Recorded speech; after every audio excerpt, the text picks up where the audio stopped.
waa suge iyo warsame socdaalkii soddonka maalmood waa buug uu qoray allaha u naxariistay xuseen sheekh axmed kadare sannadihii 1980-aadkii buugga waxaa soo saaray akademiyadii cilmiga iyo fanka Soomaaliya waxaana idinla socodsiin doonaa anigoo ah Farxaan Maxamed Jimcaale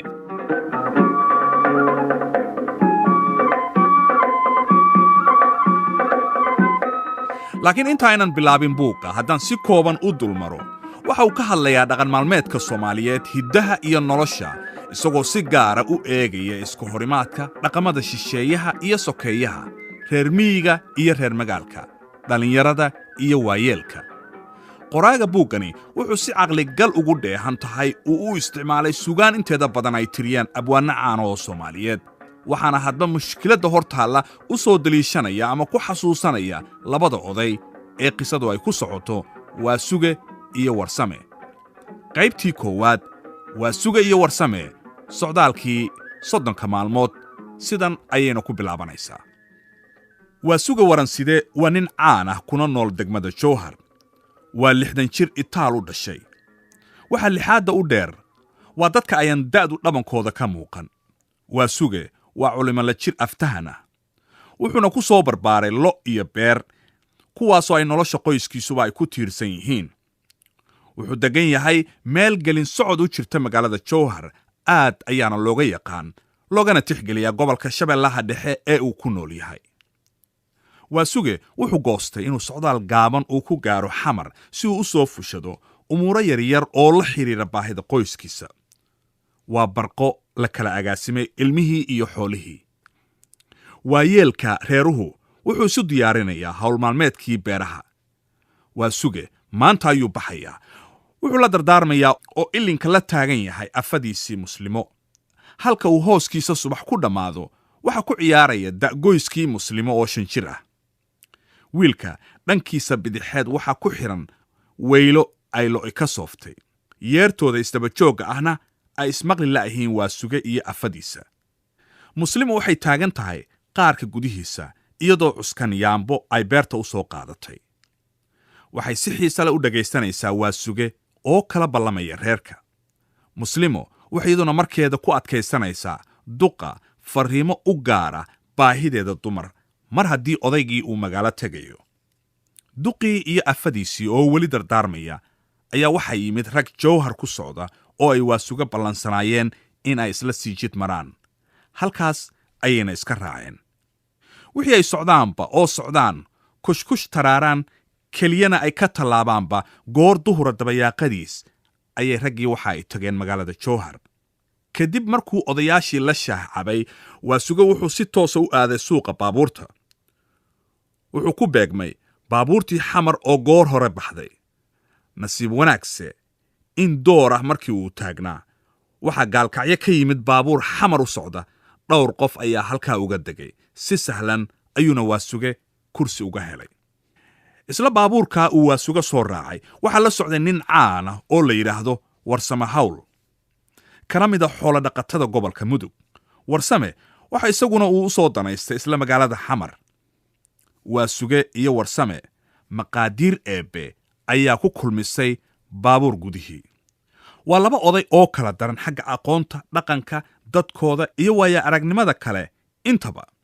wuxuu mid waliba rumaysan yahay in uusan koonkaba ku noolayn ruux uga aqoon badan suugaanta Soomaalida wax kale yeelkeeda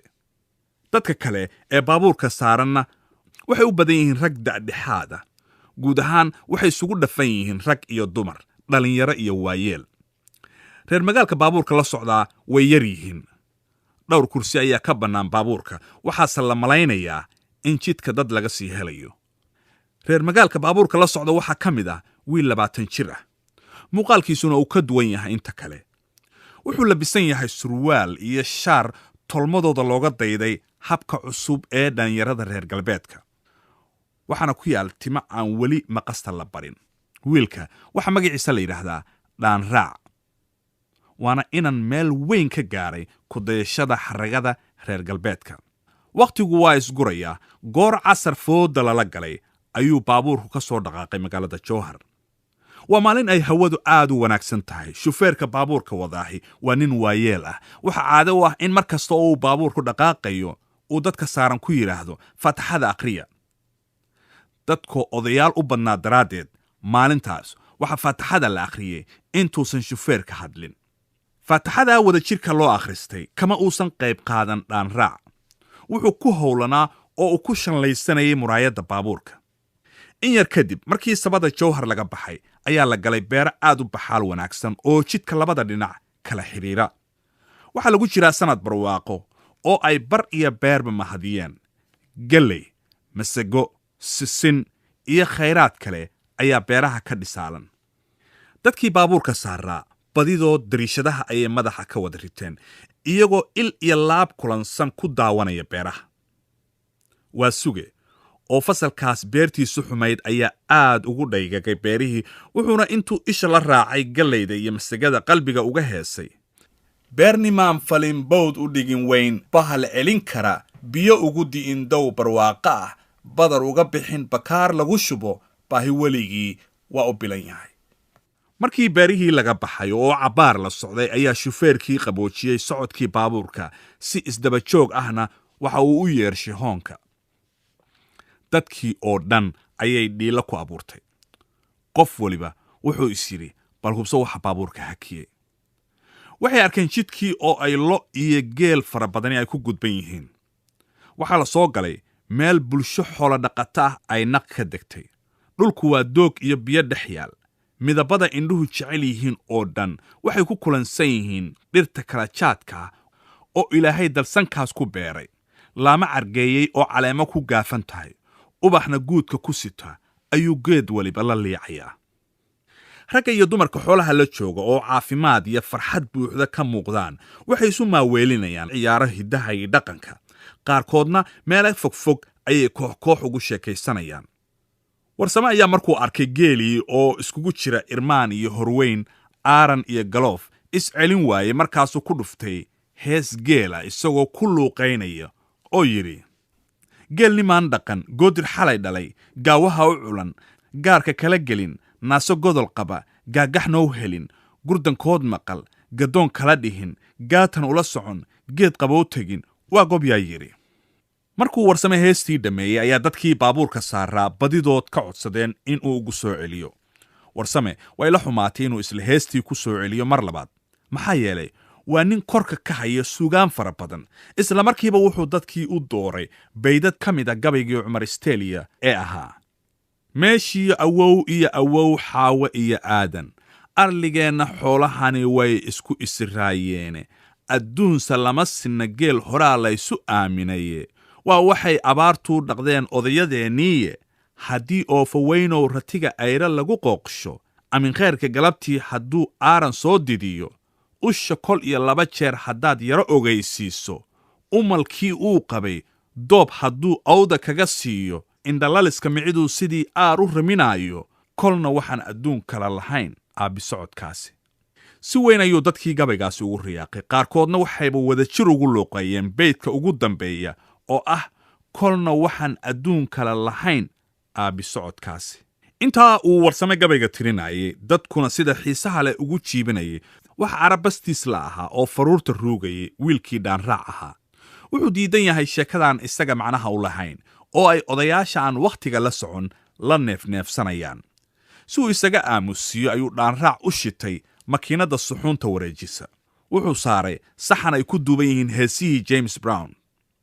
odayaashii sheekada u socotay ayaa mar keliya wada aamusay oo yaab isla wada dhugtay. farxaddii odayaasha waxaa beddelay foolkaduud. markaasay il caraysan ku wada fiiriyeen dhaanraac. isaguna dan kama lehe waxaasoo dhan. wuxuu ka cayaarayaa fadhigiisa oo hadba gees isu tuurayaa, jilbahana isku tumayaa. marmar heesaaga ayuuba kula luuqaynayaa baydadka iyo horisyada qaarkood sida jirooba jirooba. markii cabbaar la aamusnaa, wiilkiina uu xiise dhacay ayaa mar kale sheekadii la soo nooleeyey. ugu horrayntii waa suge ayaa isagoo aad uga caraysan waxyaalihii uu dhaanraac ku kacay wuxuu tusaale ahaan dadkii ugu tirshay masafadii Sheekh Axmed Gabyo oo ahayd: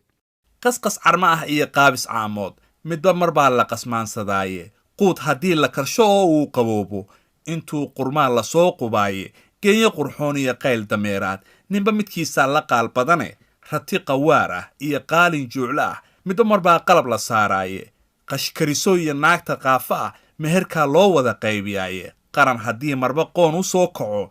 wixii qadiim ah baa la quursadaaye qur-aankaa toosanee qaadir ka yidhi qolofqab gaal uhuu qoonsadaaye rag badan ayaa masaafadaas ka faallooday waa sugana gacan qaaday iyagoo islamarkaana isha ku godaya dhaanraac waa suga markuu ogaaday in tusaalihiisi lala dhacay ayuu si wanaagsan inta fadhiga isku qaab samaystay oo maradiisii tarashka lahayd degaha ka ritay sidii libaax hareerihiisa marba mid u jeestay marka intaasu dhacday ayuu warsame oo ay la noqotay in laga dheereeyey mar keliya sidii webiga u biyo keenay wuxuu ka qiirooday sidii waa suga loogu madax ruxay warsame isagoo guud ahaan aad uga hadlaya xaalkii dhaanraac gaar ahaanna dantiisu tahay in uu libta abwaannimo ka xigsado waa suge ayuu dadkii u tirshay gabaygii cilmi raage ee ahaa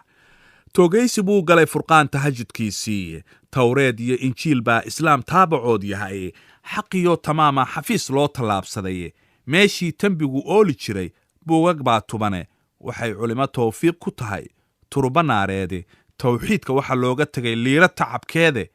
sida toorka iyo kaashabaa la isku tiimbadaye la talaalanyaysee kufriga loogu tiirsaday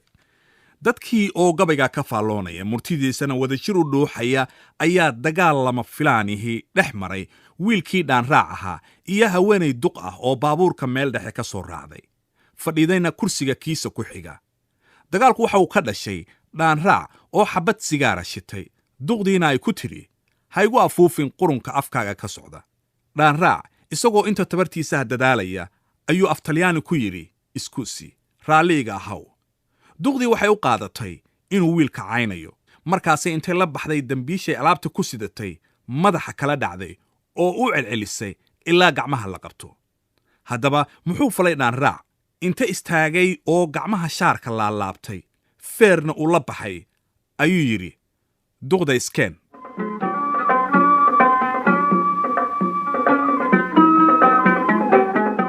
halkaa haynoo joogto maanta qaybtii koowaad ee waa suga iyo warsame socdaalkii 30 maalmood